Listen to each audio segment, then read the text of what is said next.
बंधु नमस्कार, सत श्री अकाल, प्रणाम। हमारा YouTube चैनल देखने वाले सभी भाई बहनों का स्वागत है, अभिनंदन है। अभी प्रसंग चल रहा है कि रावण को श्री राम से युद्ध न करने के लिए किस किस ने रोका था। आज कालनेम के बारे में चर्चा होगी, कालनेम के बारे में बात होगी। कालनेम का ऐसा था कि जब लक्ष्मण जी को शक्ति लगी मेघनाद की और वो मूर्छित हुए, विभीषण जी ने बताया कि लंका में सुखेन वैद्य हैं और वही इसका उपचार कर सकते हैं। हनुमान जी जाकर के सुखेन वैद्य को लंका से रामादल में लेकर के आए। सुखेन वैद्य ने प्रभु को प्रणाम किया और कुछ वार्तालाप हुआ और उसके बाद में पर्वत का नाम और औषधि का नाम दोनों बताया। हनुमान जी जाने को तैयार हो गए। राम पदारविंद सिर नायो आय सुखेन, कहा नाम गिरि औषधि जाहु पवन सुतलेन। हनुमान जी चल दिए लेने के लिए। उन्होंने क्या किया कि राम चरण सरसिज उर राखी, प्रभु के चरण कमलों को अपने हृदय में सजो के रख लिया। चला प्रभंजन सुत बल भाखी, हनुमान जी चल दिए।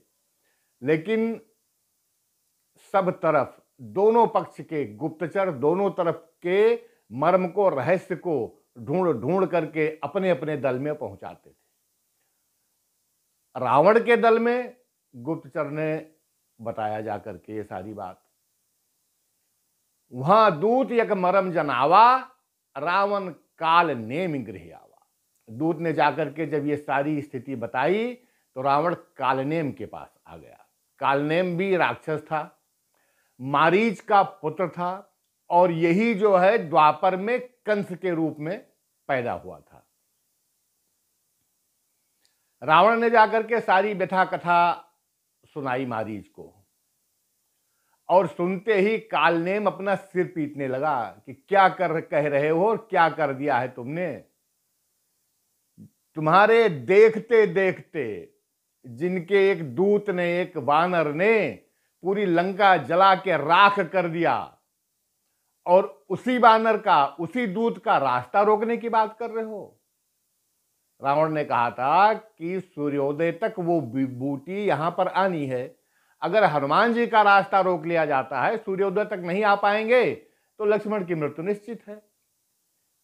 इस चीज को जब रावण ने कहा तब उसने डायरेक्ट मना तो नहीं किया, क्योंकि मना नहीं कर सकता था, लेकिन समझाया। 10 मुख कहा मरम तेहि सुना, पुनि पुनि काल नेम सिर धुना। देखत तुम ही नगर जही छारा, तासु पंथ को रोक निवारा। उसके पंथ को, उनके रास्ते को रोकने वाला कौन है भला? यानी रास्ता नहीं रोका जा सकता है। अब उसने अपना उपदेश या कह लो अपनी सलाह रावण को दी कि प्रभु राम का भजन करो, इसी में अपना हित साधो, इसी में तुम्हारा हित है। और व्यर्थ का गाल बजाना, कल्पना करना, ये सब छोड़ दो। श्याम रंग का, कमल के समान सुंदर जिनका शरीर है, उनको, जो नैनों को सुख देने वाले हैं, उनको अपने हृदय में बसा लो। भज रघुपति कर हित आपना, छाड़हु नाथ मृषा जल्पना। नील कंज तन सुंदर श्यामा, हृदय राख लोचन अभिरामा।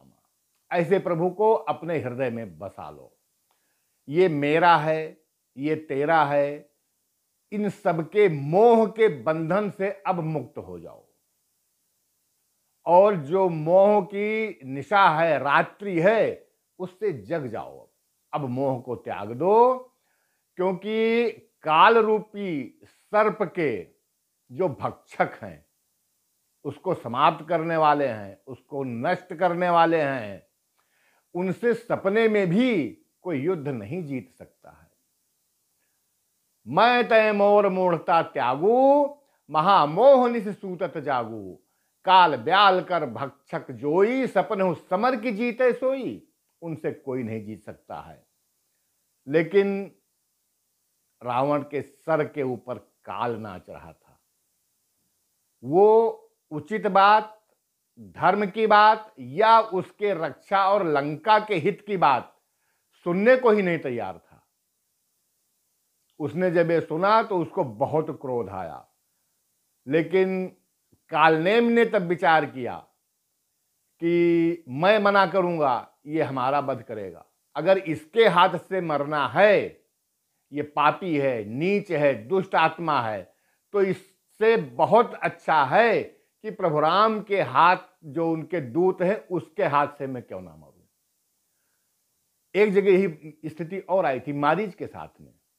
जब मारीच ने देखा था कि मौत तो दोनों तरफ है, तो वो राम के बाण से मरा।